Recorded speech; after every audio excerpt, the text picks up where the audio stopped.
ನೀವೆಲ್ಲರೂ ಇಷ್ಟೊಂದು ತರಾತುರಿಯಲ್ಲಿ ಇರ್ತಕ್ಕಂಥದ್ದು ನನಗೆ ಅರ್ಥ ಆಗುತ್ತೆ.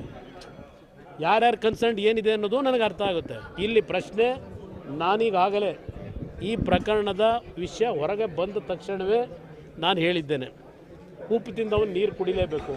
ತಪ್ಪು ಮಾಡಿರ್ತಕ್ಕಂಥವನು ಈ ನೆಲದ ಕಾನೂನಿನಲ್ಲಿ ಆ ಒಂದು ಶಿಕ್ಷೆಗೆ ಒಳಗಾಗಲೇಬೇಕಾಗ್ತದೆ, ಇದು ಹೇಳಿದ್ದೇನೆ. ಇನ್ನು ಮುಂದಿನ ರಾಜಕಾರಣ ಇದೆಯಲ್ಲ, ಅದರ ಬಗ್ಗೆ ಇಲ್ಲಿ ನಿಂತ್ಕೊಂಡು ಮಾತಾಡೋಕ್ಕಾಗಲ್ಲ. ಹಲವಾರು ವಿಷಯಗಳಿದ್ದಾವೆ ಇದರಲ್ಲಿ.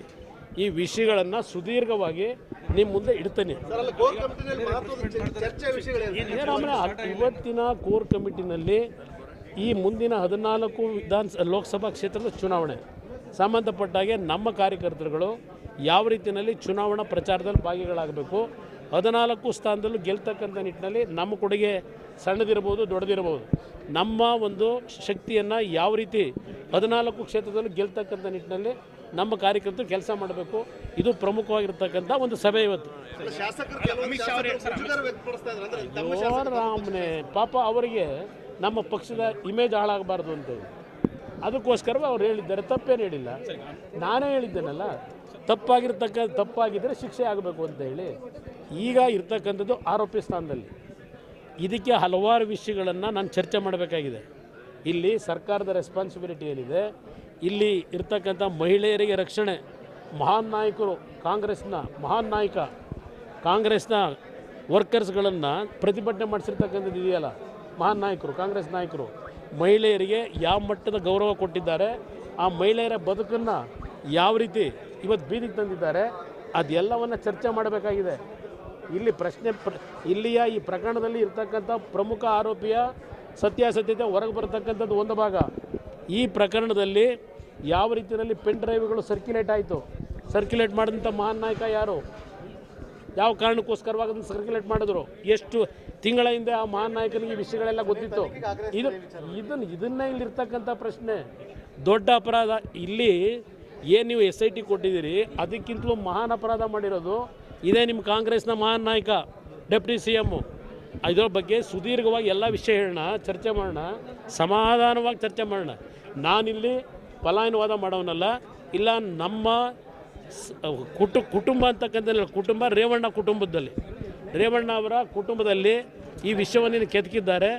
ಇದರ ಬಗ್ಗೆ ನಾನು ಪಕ್ಷದ ಅಧ್ಯಕ್ಷನಾಗಿ, ಜನತಾದಳದ ಪಕ್ಷದ ಅಧ್ಯಕ್ಷನಾಗಿ ಏನೇನು ನಡೆದಿದೆ ಸತ್ಯತೆಗಳು ಕಾನೂನು ವ್ಯಾಪ್ತಿನಲ್ಲಿ ಇದರಲ್ಲಿ ಯಾರ್ಯಾರ ಮೇಲೆ ಕ್ರಮ ಆಗಬೇಕಾಗಿದೆ, ಇದು ಎಲ್ಲದರ ಬಗ್ಗೆ ಸುದೀರ್ಘವಾಗಿ ಚರ್ಚೆ ಮಾಡ್ತೀನಿ. ಆ ಥರ ಅದು ಯಾತಿಗೆ ಬಂತದ್ದು ಸಬ್ಜೆಕ್ಟು. ಈಗ ನೀವೇ FIR ಏನಿದೆ ನೋಡಿದ್ದೀರಾ? FIR ನೋಡಿದ್ರಾ? 2012 ವಿಷಯ ಅಲ್ವಾ? ಈಗ ನಾನು ಇನ್ನೂ ನಿಲ್ಲಿಸ್ಕೊಂಡಿದ್ದೆಲ್ಲ ಯಾಕೆ ಕೇಳ್ತೀರಿ? ಫ್ರೀಯಾಗಿ 1 ಗಂಟೆ ನಿರರ್ಗಳವಾಗಿ ಚರ್ಚೆ ಮಾಡ್ತೀನಿ. ನಾನು ಈ ರಾಜ್ಯದಲ್ಲಿ ಅಮಿತ್ ಶಾ ಏನು ಹೇಳಿದ್ದಾರೆ? ಒಂದು ನಿಮಿಷ ಇರಿ, ಪ್ರಜ್ವಲ್ ರೇವಣ್ಣ ವಿಷಯ ಅಲ್ಲ.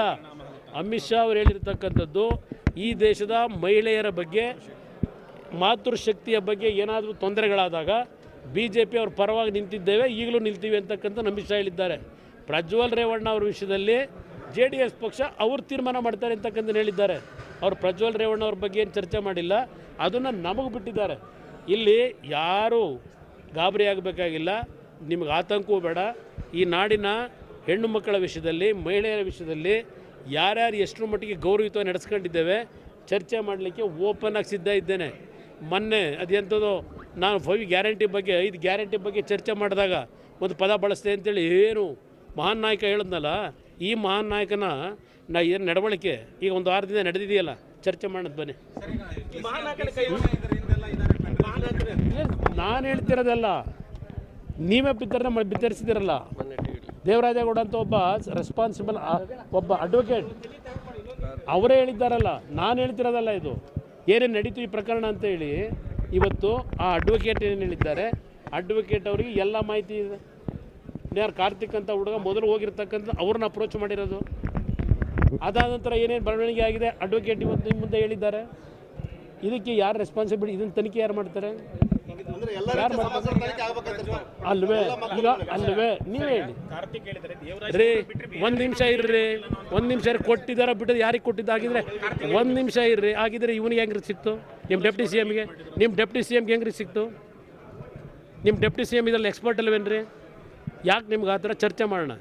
ನಾವು ಇದನ್ನು ಅಷ್ಟು ಸುಲಭವಾಗಿ ಬಿಡಲ್ಲ. ಒಂದು ಕಡೆ ಇವತ್ತು ಆ ಕ್ಯಾಸೆಟ್ನಲ್ಲಿ ನಡೆದಿರ್ತಕ್ಕಂಥದ್ದು ಯಾರಿಗಾದರೂ ದೌರ್ಜನ್ಯವೋ ಯಾರಿಗಾದರೂ ಬಲವಂತವಾದಂಥ ಒಂದು ಘಟನೆಗಳು ನಡೆದಿದ್ದರೆ ಆ್ಯಕ್ಷನ್ ಸರ್ಕಾರ ತಗೋತಾರೆ.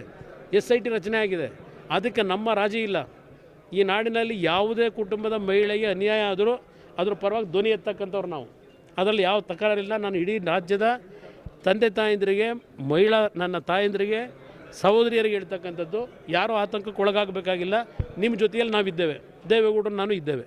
ಯಾರಿಗೆ ಅನ್ಯಾಯ ಆಗಿದ್ದರೂ ಅವ್ರ ಪರವಾಗಿ ನಿಲ್ತೀವಿ. ನಿಮ್ಮ ಹಾಸನ DC ಅವ್ರ ಹೇಳಿಕೆನೂ ನೋಡಿದ್ದೇನೆ. ನೆನ್ನೆ ಏನು ಮಾಡಿದ್ದಾರೆ? ಇದೆಲ್ಲ ಸರ್ಕಾರದ ಹುನ್ನಾರ. ಏನಿದೆ ಅನ್ನೋ ಚರ್ಚೆ ಮಾಡೋಣ. ನರೇಂದ್ರ ಮೋದಿಯವರ ಹೆಸರನ್ನ ಇದಕ್ಕೆ ಯಾಕೆ ತಳಕಾಕಿದ್ದೀರಿ? ನಾನು ಮುಖ್ಯಮಂತ್ರಿ ಕೇಳ್ತೀನಿ, ಇವೆಲ್ಲ ಚರ್ಚೆ ಮಾಡೋಣ. ಮಧ್ಯಾಹ್ನದ ಮೇಲೆ ಸಭೆ ಆಗಲಿ. ಮುಖ್ಯಮಂತ್ರಿಗೆ ಅವ್ರ ಕುಟುಂಬದಲ್ಲಿ ನಡೀತಲ್ಲ ಪ್ರಕರಣ. ಯಾವ ನರೇಂದ್ರ ಮೋದಿಯವರು ಗೌರವ ಉಳಿಸ್ಕೊಟ್ರಲ್ಲ, ಅದಕ್ಕೆ ಇದು ಬಡವಳಿ ಕೊಡ್ತಾ ಇರೋದು ನರೇಂದ್ರ ಮೋದಿಗೆ. ಇದ್ಯಾವುದೋ ಪ್ರಕರಣ ಇಟ್ಕೊಂಡು ಮುಖ್ಯಮಂತ್ರಿಗಳಿಗೆ ಏನಾದರೂ ಸ್ವಲ್ಪ ಅವ್ರಿಗೇನಾದರೂ ಕೃತಜ್ಞತೆ ಏನಾದಿದ್ರೆ ಮೊದಲು ಅಲ್ಲಿ ನಡೀತಲ್ಲ ಹಿಂದೆ, ಅದನ್ನು ಸ್ವಲ್ಪ ಜ್ಞಾಪಕ ಮಾಡ್ಕೊಳ್ಳಿ. ಅದು ಡಾಕ್ಯುಮೆಂಟ್ ಇದ್ದಾವೆ, ಚರ್ಚೆ ಮಾಡೋಣಂತೆ. ಯಾವನ್ರಿ ಪ್ರತಿಭಟನೆ ಮಾಡೋಣ? DK ಶಿವಕುಮಾರ್ ಮನೆ ಮುಂದೆ ಹೋಗಿ ಪ್ರತಿಭಟನೆ ಮಾಡಬೇಕು. ನನ್ನ ಮನೆ ಮುಂದೆ ಯಾಕೆ ಬರ್ತಾನೆ? ಆ ಕಾಂಗ್ರೆಸ್ನ ಪುಡಾರಿಗಳಿಗೆ ಹೇಳ್ತೀನಿ, ನನ್ನ ಮುಂದೆ ಬಂದರೆ ಪ್ರತಿಭಟನೆ ಮಾಡಲಿಕ್ಕೆ ಯಾರವರು? ಏನು ನಂದೇನು ತಪ್ಪಿದೆ? ಮೊದಲು ಮಾಡಬೇಕಾಗಿರೋದು ಅವನ ಮಹಾನ್ ನಾಯಕ, ಅವನಲ್ಲ ಅಧ್ಯಕ್ಷ, ಅವನ ಮನೆ ಮುಂದೆ ಹೋಗ್ಬಿಟ್ಟು ಇದು ಮಾಡ್ಕೊಳ್ಳಿ ದಂಡನೆ. ನನ್ನ ಮನೆ ಮುಂದೆ ಯಾಕೆ?